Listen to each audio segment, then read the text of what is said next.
Happy New Year, church. Welcome to this online message. I hope and pray that you guys are having a great day thus far. You know, for the last year, we've been walking through kind of this unexpected and unpredictable season because we were told a year ago this week that we were going to be an independent church after being a campus of a megachurch for the last 4 years. And although that was unexpected and unpredictable, God has just done some amazing things in our midst over this year, and it's been a weird and oftentimes difficult transition. There may be some of you that felt, kind of scared and like, what's going to happen to our church, and how is this all going to play out? I get that. I felt that too, and yet I also felt like God was in it, and He really has been in it this whole time. Over the last year, we've seen God do some amazing things here at our church that just, I don't know about you, but I just leave me in awe and really leave me grateful for the God that we serve and the God that we have and the God that continually is offering and providing provision and love and grace and moving our church forward. And so I just want to celebrate a few of those things real quick. One of the things that I've noticed over the last year is we've grown in number over the last year. We were averaging around 165 people this time a year ago. Now we average around 177 people per year. That's 12 people, which is not a astronomical growth or change. But man, in the midst of what we've gone through, to grow is something special and something we should absolutely get excited about.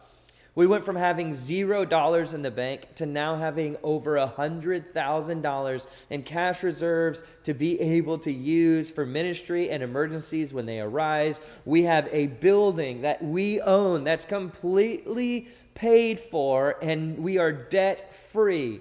Man, there's just so many amazing things. Over $25,000 given to missions this past year. 7 people baptized in the last 7 months at our church. Man, there is no amount of gratitude that expresses how grateful we should be for what God has done at our church in 2022. It is just unbelievable, and it is amazing. And that's despite a lot of bumps in the road, and despite a lot of our own mistakes, and despite a lot of our own struggles and my own faults. Man, it's just so much involved in what's happened over the last year, and yet God has just done so much more than we could even maybe think or imagine. When we got the news, though, I did have a vision. I have a vision for the church. I've had a vision for the church for a really long time in my life, and I didn't really know how to express it. I didn't really know how to say it until this past year, but I do know how to say it now. And what my vision for the church has been for a really long time has been to be a remnant. Now, I even proposed this idea to be our church name to our elders, Remnant Church, and they quickly kind of said, no, maybe not remnant. But I love the idea of what a remnant means in the scriptures. It means a people that were loyal to God when the majority culture was not. When the majority culture had abandoned God and did not follow God, these people, the remnant, stayed with and followed God. I loved that idea, and I love that idea of what our church could be, because we don't live in a world that's Christian. We live in a world that sociologists call post-Christian. Post-Christianity is an attempt to hold on to the scaffolding of Christianity and what Christianity offers as far as moral value, but kind of rejects its overall vision that God and Jesus are the overall authority. Mark Sayers says it this way: post-Christianity is an attempt to move beyond Christianity while simultaneously feasting on its fruits. We want the kingdom without the king. And as I began to look at my own life and the lives of people closest to me, what I began to see was what Pope Francis actually calls ideal colonization. This is the meaning that we're colonized into believing and adopting our cultural norms as a people, and we begin to be sucked in by the culture without really knowing it, that we're giving unconscious consent to the culture forming us at large. Rob Dreher, he calls this idea soft totalitarianism. Now, this totalitarianism, he says, is therapeutic. It makes us feel good. It masks its hatred into this utopian ideology and as a guise for helping and healing. Essentially what he's trying to say is that there is this way that the world says, oh, let me help you, let me heal you, and ultimately it just leaves us more broken and flawed. And so in the cultural Christian South where we find ourselves in the modern West, I believe it is this soft power that's far more of a threat to our lives than any sort of harsh, oppressive power. The temptation for us is not necessarily to even become atheists, but it's to begin living with this DIY, do-it-yourself religion where we have a little bit of Jesus mixed with our own individualism and the predominant host culture and its moral ethic. And it's a deadly cocktail. It's not what the Bible talks about as the way of Jesus. And so for the last 15 years, I've had this vision and I've wanted this community and a community to be a part of a church community that's countercultural. What New York City pastor John Tyson calls a beautiful resistance. This has always been my hope. This has always been my desire, and yet I haven't really had a way of saying it until now. I want us to be a remnant. 1 John says it this way. He says, do not love the world or anything in the world. If anyone loves the world, love of the Father is not in them. For everything in the world, the lust of the flesh, the lust of the eyes, and the pride of life, come not from the Father, but from the world.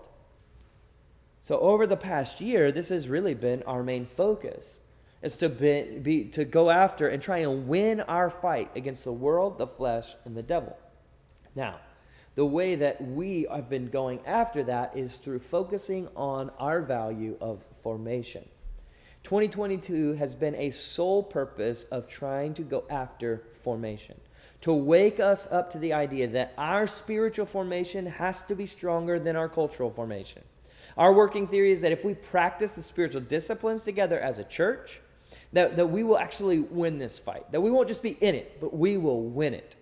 And in turn, we will be a remnant. We will be a people that look different than the predominant culture because we look more like Jesus. But to be honest, we're just getting started there.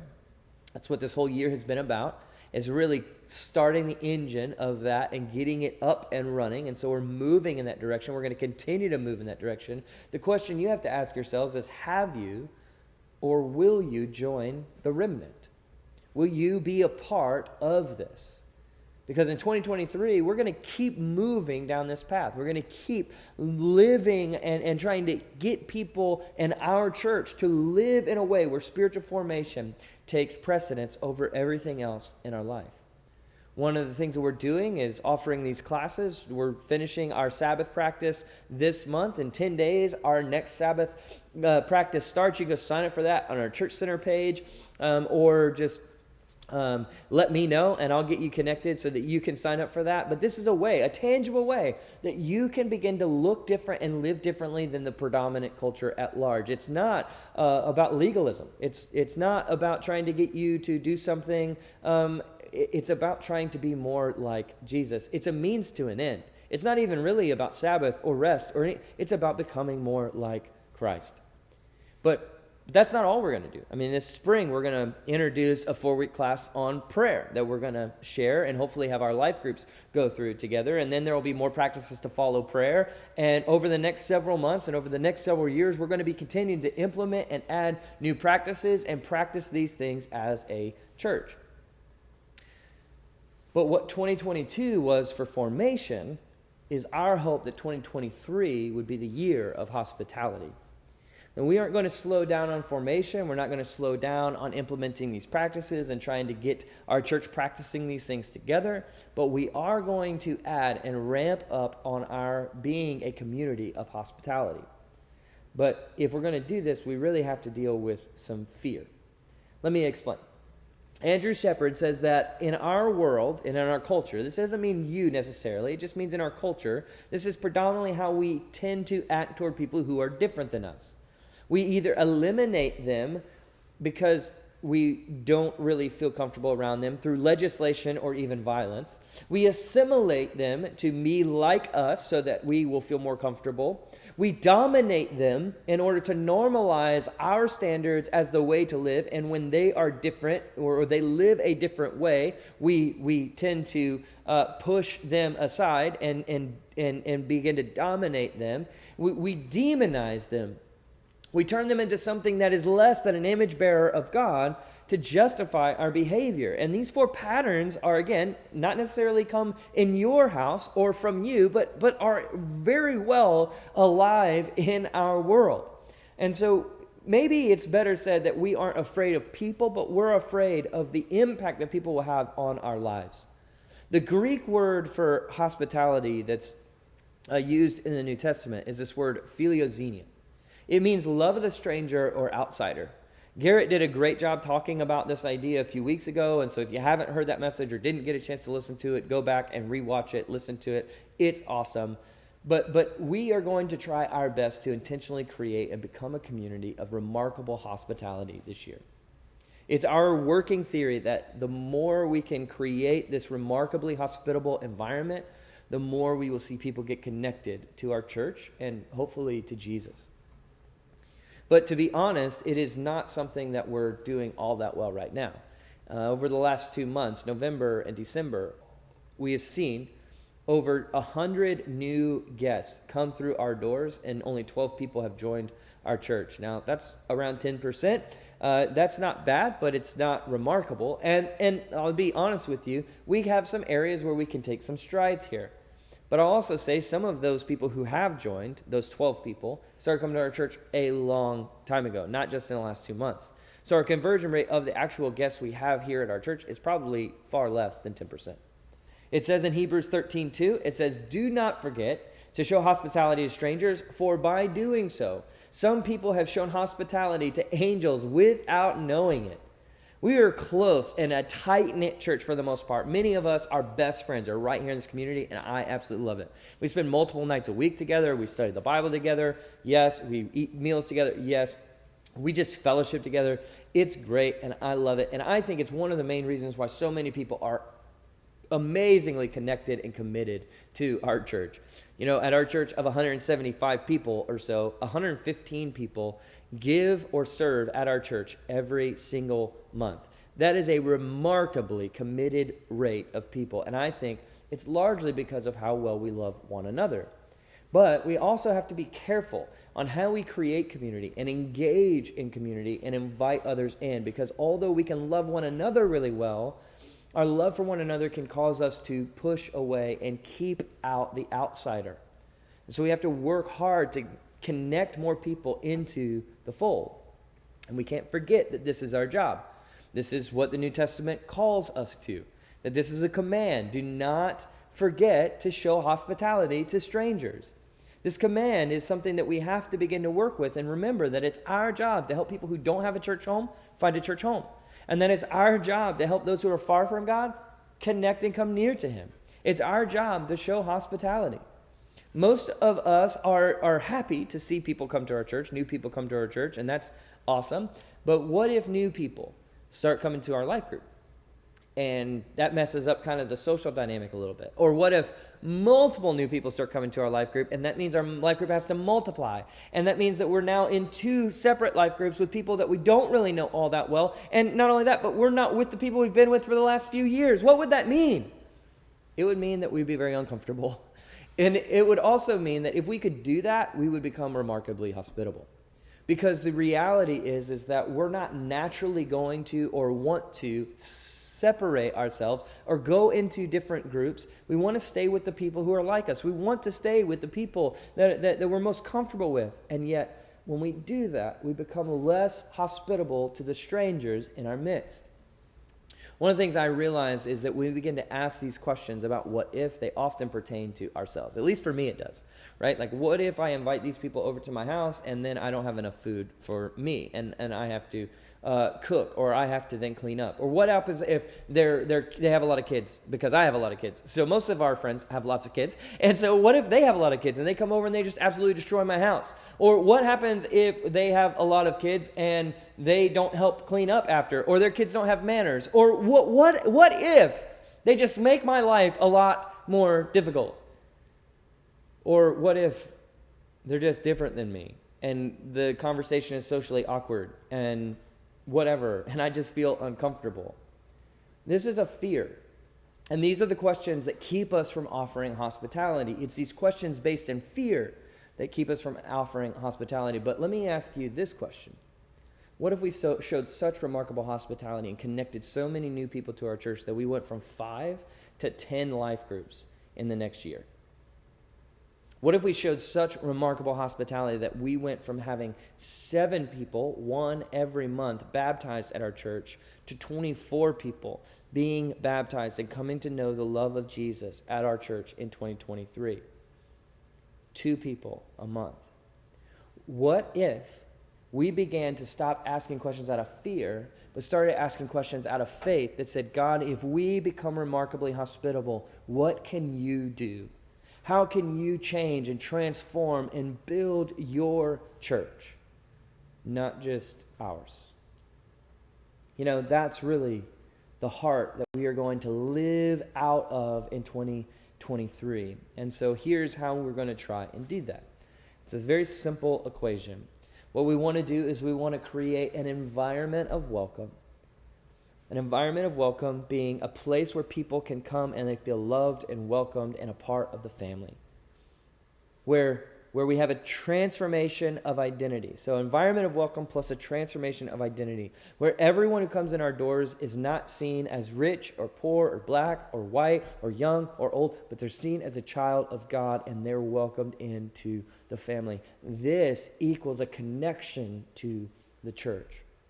So we're going to work really, really hard to see people as God sees people. And we're going to work really, really hard to make sure that when they come in our doors, they feel loved and welcomed and cared for. But here are a couple things that we're going to do strategically to try and help us and you do that.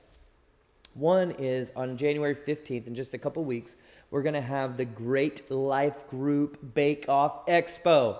It's going to be amazing. It's this idea that we came up with in creative team not too long ago of where we're going to encourage the life groups to bake some things together, to bring out some baked goods for this bake off, and we're going to have people vote on which life group had the best baked goods. The people that get the most tickets are going to win a prize, or the life group that gets the most tickets is going to win a prize. And the idea is that your life group come together to create this remarkably hospitable place to interact with new people and potential guests to your life group. And so we want you to go all out. So if you and your life group get together, start planning this and thinking about this over the next couple of weeks. How are you going to create an environment of welcome and really offer a remarkable hospitality to people who are looking to join a life group? The second thing is that for the last couple of years, we've done a Super Bowl chili cook-off as a church. But this year, we want to challenge you to do that in your life group. We want to challenge you to throw a Super Bowl party and make it a chili cook-off at someone's home. And here is why we want it at someone's home, not at the church. The first reason why we want it to be at someone's home is because we want you to be engaging in your neighborhoods. We want you to be engaging with your neighbors, with your friends, with people that do not come to our church. But we also would love for you to invite people who have started coming to our church that you don't know yet to your home. I think that would be an amazing, amazing thing to see take place and to happen. A big reason why this matters so much is also because if you have a home, and most of you do have a home, one of the most beautiful things and one of the most beautiful blessings of God is our home and the tables in them. These are places of hospitality where we can meet people and we can love on people and we can encourage people. If you look at the book of Luke, Jesus is either going to a meal, coming from a meal, or at a meal. Pretty much through the whole book. So like Jesus, this was his way of connecting with people and spending time with people and engaging with people who were far from him. This is how he engaged with people that he loved, his disciples. So bring and open your home and get people around your table. It will be awesome. But we want you to do this together as a smaller group, make it less intimidating for guests to be a part of it, to come and hang out at your house. And obviously the Super Bowl is a game that everybody is going to watch, even if you don't love football. So just invite, get people to come and really make it a great opportunity to show remarkable hospitality to those who are new to our church, who are maybe a part of your life group, but also maybe in your neighborhood or in your community. The last thing that we want to challenge you to in 2023 is, as an individual, we want to challenge every individual to get to know 3 people that you don't know very well right now.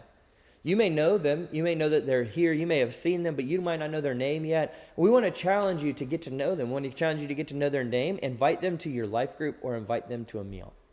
Really, really lean in and try to meet people who you don't know and let them feel the love of Christ come from you and your family. Lastly, we are going to just try to show remarkable hospitality by training our hospitality and guest services team a lot better. This is my fault, really, for the most part. We've not done a great job of promoting that, and our team has done a great job in spite of that, and yet we could do a lot better. And that's going to be my hope, is that I can help and we can get some people here to help. We may even try and hire a staff person just to be able to lead that ministry and really take our hospitality to the next level. We would love to keep pushing to grow our life groups, see those things multiply into new communities and new places and new neighborhoods, and really see them transform and change people's lives through deep community. We want to pray and for more ethnic diversity as well. You know, as we get as our city grows and as our area grows, it becomes more and more diverse every day. And we want to be engaging with the diversity of our culture and the diversity of our community and welcoming people who are different than us into the fold and having a deep relationship with them, because it's just something beautiful whenever your church can begin to look more like heaven. There's a aspect of where we really want to see and pray that God leads to more, our hospitality to lead to more salvations. We want God to bring salvation out of our hospitality, that people will say yes to Jesus and be baptized. We're praying for 2 baptisms a month this year, so 24 baptisms. That'll be over 10% of our church making a decision to follow Jesus in baptism. That would be a wonderful, amazing thing to be able to witness and take in if God would do that. And so that's what we're praying for. And so we ask you and invite you to pray for that as well. You know, hospitality, it wasn't just one of Jesus' strategy. It really was his strategy. It was the way he came. It's the way he showed remarkable hospitality to us by offering us a gift that we didn't deserve in his grace and his love and his mercy. He continued to come. We were strangers. We were outsiders. We were alien. This is what the gospel tells us. This is what the New Testament tells us. And he welcomed us into his family, that he adopted us into his family. And so I just wanted to just encourage you that when you experience the love and the hospitality of Christ and you begin to really grab a hold of that, it makes it easier to show and give and offer hospitality to outsiders and strangers and others that you don't know yet. And so my prayer is that we would be a church that carries that hospitality that we have been given to the world in 2023. Thank you for watching this message. I love you guys. Can't wait to see you at church next Sunday. God bless and Happy New Year.